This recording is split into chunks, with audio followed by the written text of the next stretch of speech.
that is. I thought you were bluffing for a second. Greetings to everyone out there in fandom land. My name is LordDeathMan, and I will be the host and moderator of today's episode of the Podcast of Champions. On today's episode, we are going to cover Disney Investor Day 2020 with a breakdown of the most popular Marvel Studios projects from the December 11th webcast, as voted on by the community at Sakaar. That's right, you demanded it, and we're discussing it. If you want to say in future topics we cover on the show, be on the lookout for our upcoming polls on Sakaar, and don't forget to vote. That leads me into a nice smooth segue and a shameless plug. If you're already a member of the Sakaar community, consider joining us on the podcast. You're always welcome.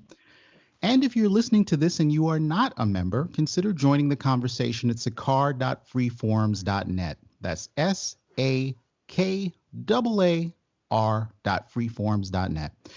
And also don't forget to check out our sister community at Nowhere, and they are at nowhere-mcu.proboards.net. You won't regret joining either community. So with that out of the way, all of the plugs and our discussion topic, which is DID 2020 Marvel Edition. So please get excited. Disney has an incredible slate lined up for us. And while we can't go through every single thing today, before I introduce today's champions, I want to do a quick rundown of this super-powered slate that Disney has lined up for us. This is really incredible from the theatrical perspective and on streaming. So starting with theatrical, we've got Ant-Man and the Wasp, Quantumania. That one finally gets a title. We knew about that project. We've got Black Panther 2 in the pipeline. Black Widow, of course, which is next up in theatrical run. They're planning Blade. They've been talking about that for a long time. Captain Marvel 2, Doctor Strange in the Multiverse of Madness, Eternals, Shang-Chi and the Legend of the Ten Rings, Thor, Love and Thunder. And then newly announced, as if that wasn't enough, they decided to go ahead and add Fantastic Four to the slate. So we're getting a brand new Fantastic Four movie. And that's just theatrical. Let's take a look at the streaming side. Of course, these are projects. I'm going to start with what's already in development, in production that we've heard about already. But Hawkeye, Loki, Moon Knight, She-Hulk, The Falcon and the Winter Soldier, WandaVision, and What If? That's just the stuff that we already knew about. And then what came out of DID, Armor Wars, I Am Groot, Ironheart, Secret Invasion, the Guardians of the Galaxy Holiday Special. Without even diving into this content, I think it's safe to say that Marvel really has already established itself as the preeminent brand in live-action superhero fare. And this new content bomb sort of cements their position as that. So I don't think that there are going to be anyone coming along to take this crown from Marvel and Marvel Studios and Disney anytime soon. So, of course, we don't have time to run through this entire list, and for that, we are regretful. But we are going through the top 4 topics that were voted on in the poll at Sakaar. And without any further ado, I want to turn to the virtual arena to introduce today's panel of champions. So champions, when I say your name, take a second to greet the folks at Sakaar and let them know how you're doing today. I'm going to start with a champion among champions, Maximura. Tell me how you're feeling about today, the Marvel slate.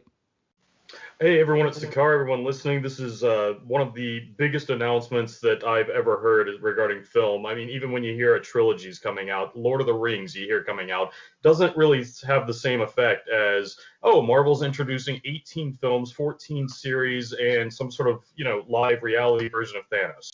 Like, it just doesn't make any sense. There's so much stuff going from this, and I'm thrilled to be here to talk about it. Outstanding, sir. Next up, we have Taylor. Tell us how you're feeling today, and is this slate banana burgers to you? I'm feeling great today, and I'm looking forward to have some fun here, talk about this incredible slate coming out of the MCU. Yeah, really profound. So thank you for that, Taylor. Mr. Stanton, our producer and also a panelist, wearing 2 hats on the show here today. Tell us how you're doing today and what you think of this incredible slate. I'm fantastic. It's a great weekend, and like almost everybody listening to this, I was super pumped. I couldn't believe how much stuff was coming out last week when they were announcing these. We've already done a Star Wars talk this week, so everybody get ready for that. And even though we're only talking about 4 things a day, I am pumped for almost every single one. In fact, yes, every single one of the announcements that they made last week. So we're going to get to talking about those eventually. Look forward to that. Yeah, outstanding. Yeah, and really be on the lookout, as producer Stanton says, for the Star Wars edition of this call.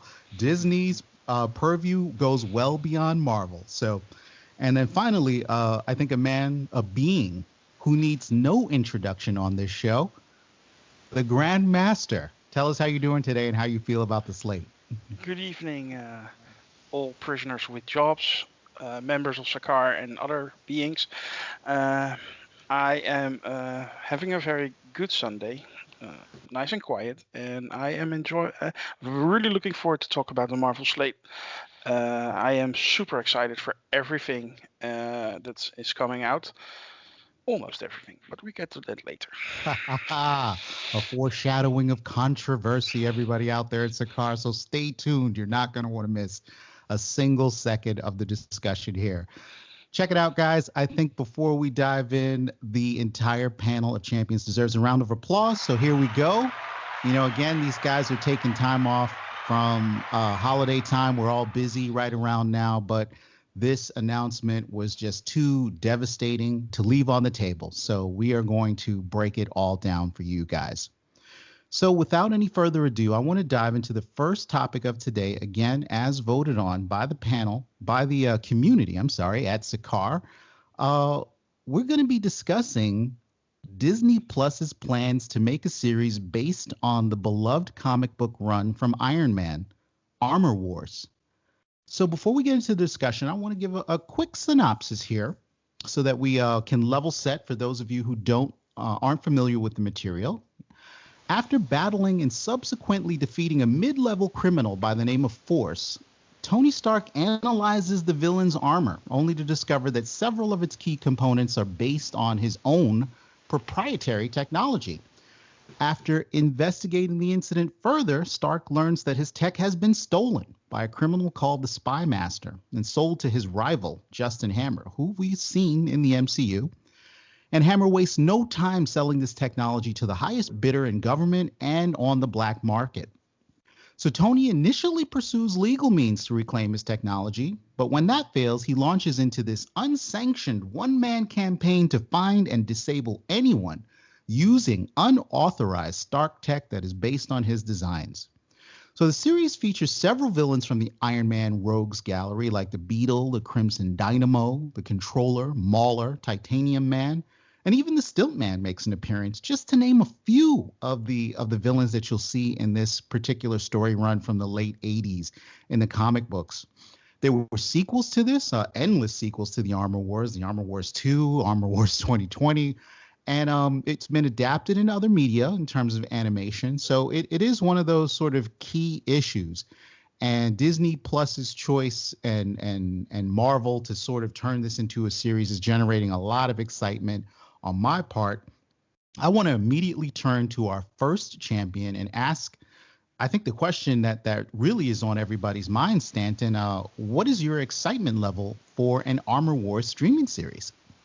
I am as excited as you can get for any series over this one, and it's in a different way than you might expect. It may not be the most, I guess, unique in the terms of bizarre, like you might get out of Loki or something. It may not be the biggest in terms of totally shifting where the MCU is going as a whole, like WandaVision could or potentially has. But to me, what's really cool about this is the character-specific story. I think this is like one of those stories that really needs to be told in the Iron Man character, or in this case for the War Machine character. And I'm just really glad that Rhodey gets to carry this on. I didn't expect for this to happen. I didn't know that he was going to get this, but I think it's something that a lot of us wanted, a lot of us thought he had the potential to do, and I'm really excited for it. So to me, it feels exactly like what you would see out of comics. You see these little character-specific stories about what each one are doing outside of these larger missions and these larger connected stories. So I just love that Rhodey's getting his own series here. Now, one thing just personally that this one hits me for, is that when I started getting into comics, I got in pretty late, but I delved back into like the history of them and tried to figure out, what stories were important to characters so I could kind of catch up and get a feel for the history for it. And Iron Wars is one of the ones I've got. I've shown this before, but I'm going to hold it up. My floppy of the original outstanding Armor Wars issue, where it all started. Right on, right on. When floppies get shown, that's a round of applause. That's dedication to fandom, people.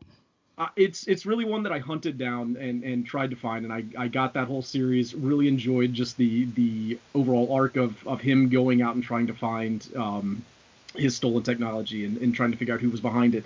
The one thing I'll say just in terms of how this relates to the MCU is I think this is a perfect time for it. Iron Man 2 is actually one of my favorite movies in the whole series. I really enjoyed that, especially as we were getting through Phase 2, still one of my favorites back then. And there was a little teeny plot thread from that where Tony said that he was expecting that people would have this technology 10, 12, 15 years later. And right. we're getting to that time period, and I think this is a perfect time for Rhodey to pick up that ball and run with it. I'm looking forward to it. Yeah. He did say he was decades ahead, I believe, in Iron Man 2, which sort of hinted a little bit at Armor Wars, but couldn't quite fully go there. So last question for you, Stanton. Do you feel they made the right choice, streaming versus theatrical, for this story arc? Absolutely. For one, as you mentioned, there's a ton of different potential villains involved with it, not necessarily one single villain, so I think it's ideally suited for that. I think you need multiple episodes of this to pick up on the scope of what is really going on here. Outstanding, sir. Outstanding. I want to move on to our next champion, who I'm sure has a lot to say on this particular story arc. Max, can you tell us how you're feeling about Armor Wars coming to Disney Plus as a miniseries, maybe 6 or 8 episodes? And tell us a little bit about how you feel about Don Cheadle sort of taking the mantle here for our fallen comrade, Tony Stark. I am looking forward to this one quite a bit. The variety of characters there, the opportunity to create tie-ins with other stories. For instance, the Beetle is somebody that uses Stark Tech and is a common opponent of Spider-Man. So there's a chance for some crossover stuff to spawn out of this that doesn't even seem immediately available on the surface. Speaking of Spider-Man, there's the chance that the armor that was granted to him by Tony has done its job and recorded the spider information that he had done with the original Iron Spider when he gave that to Spider-Man, and has come up with his own proprietary spider sense for the armor. So we could see a massive upgrade for Don Cheadle's War Machine out of this as well. I think this series absolutely needs to be broken down as it is because of the sheer number of villains or adversaries, even if not straight up villains. It just seems like the ideal way to play that out, and I think with what they did with the arc of Tony, that was already handled. I think Cheadle's War Machine definitely deserves an arc where this seems to fill in the gaps. He'll be able to get all the information of that and feel like he's done right by Tony. All right. That's an amazing answer. So we know how Max feels about this series, and thanks for bringing all that extra context to your answer there. So gonna put a pin in the conversation with Max for a second to move on to Grandmaster, so all of our champions get a chance to sound off on this. Grandmaster, I definitely want to know your level of excitement. Do the buttons go all the way up to 11 for you on this series? And, tell us a little bit about what you hope to see in an Armor Wars show.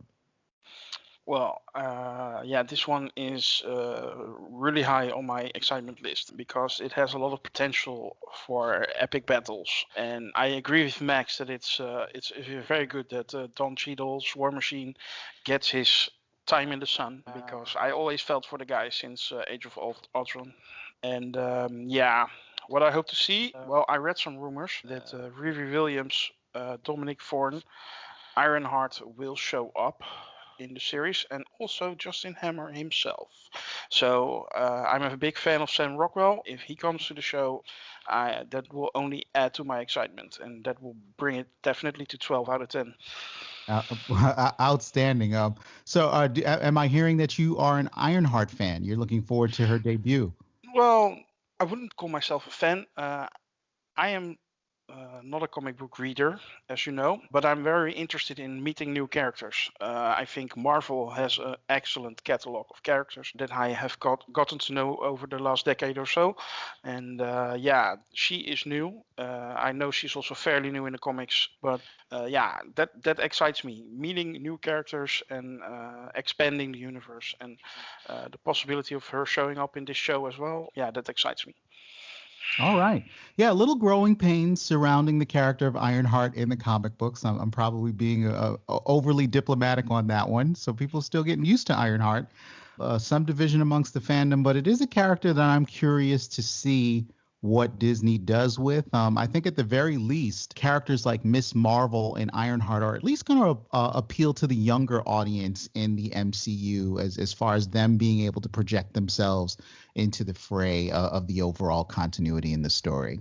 But thank you for that answer, Grandmaster. And I'm going to turn to a champion who, off the top, just deserves a round of applause. Because I got to do it. I got to press this button here. Taylor, you are representing for Repulsor Rays with that incredible t-shirt. So if you're looking at the video, you'll see that he came with his floppy on his t-shirt. So we know we have a diehard Iron Man fan here before he even gets to say a word. I've got so many questions for you, Taylor. I don't want to bombard you, but let's start with where you are on the excitement scale for Armor Wars. I agree with the Grandmaster. I'm 12 out of 11 or 10. I'm way up there, off the scale, off the charts, excited for Armor Wars. And I agree with everyone who's spoken so far. I think this is great for the War Machine character. I see this as similar to Captain America's retired and the mantle is being handed to Falcon along with Winter Soldier. And now Iron Man is gone and the mantle is handed to War Machine.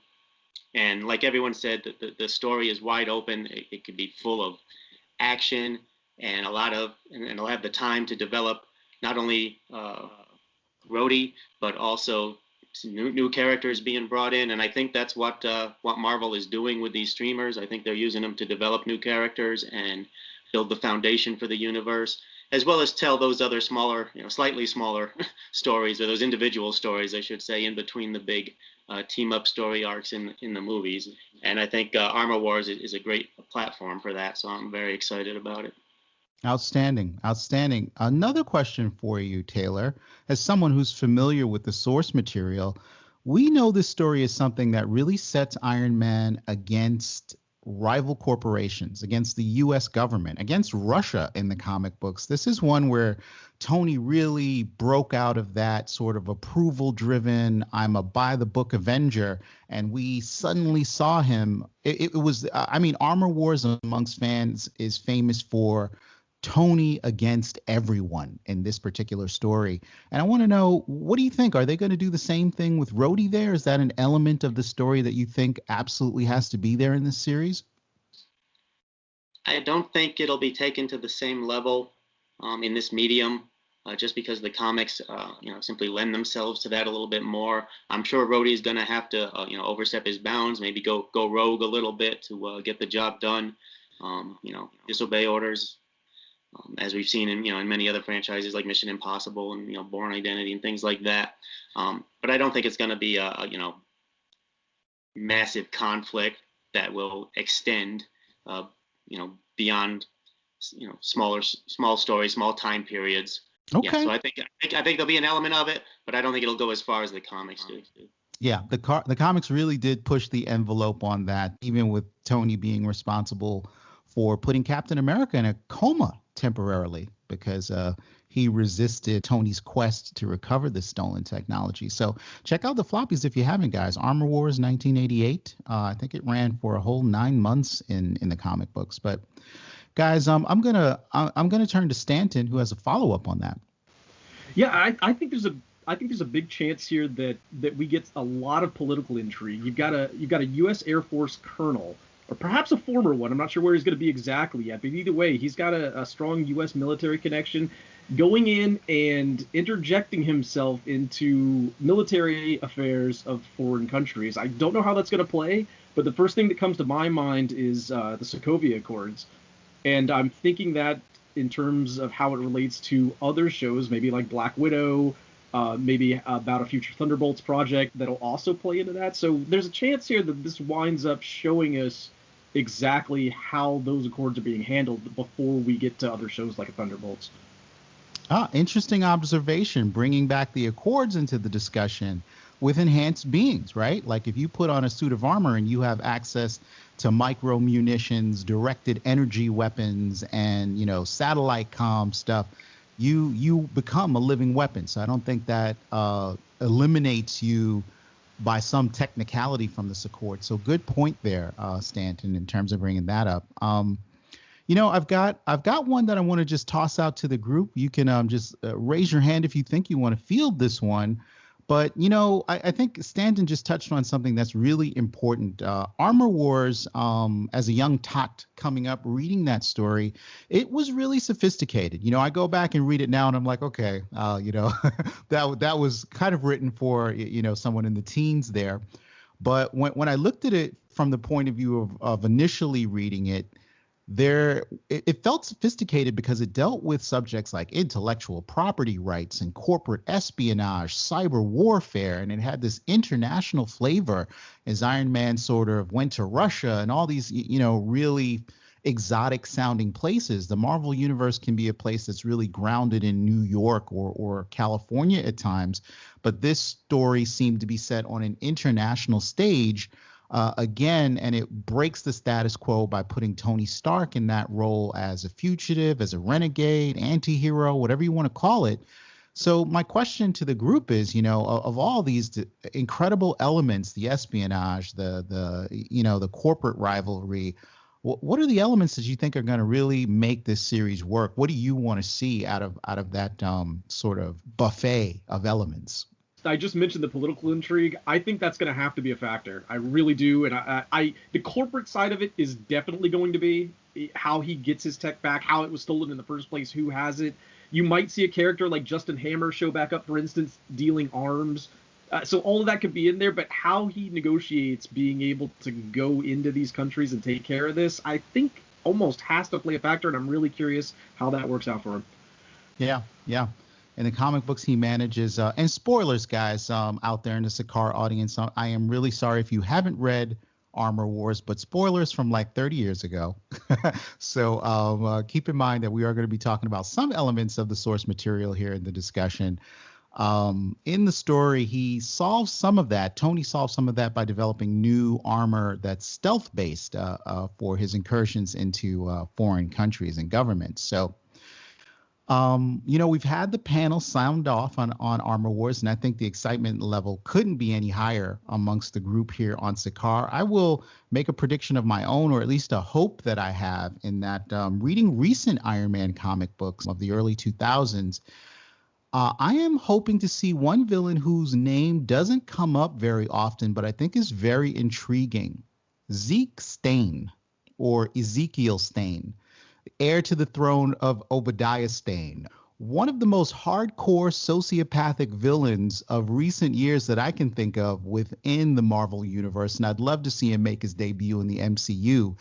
He has sort of taken up the cause of not just avenging his father, who sort of was fallen at the hands of Tony Stark in the comic books, but he's eschewed all the ideas of a suit of armor, of having a personal combat system attached to his body, and instead has taken his vast scientific genius and knowledge to turn his own biological form into a living weapon. He's like, you know, armor operating systems are just too slow. There's latency, there's computers to deal with. But if I turn myself into the weapon, then, you know, we're on a whole new playing field. And Zeke, I have to say, I can't play him up enough. I think with Obadiah's untimely demise in Iron Man 1, it's a shame we're never going to get to see that character again.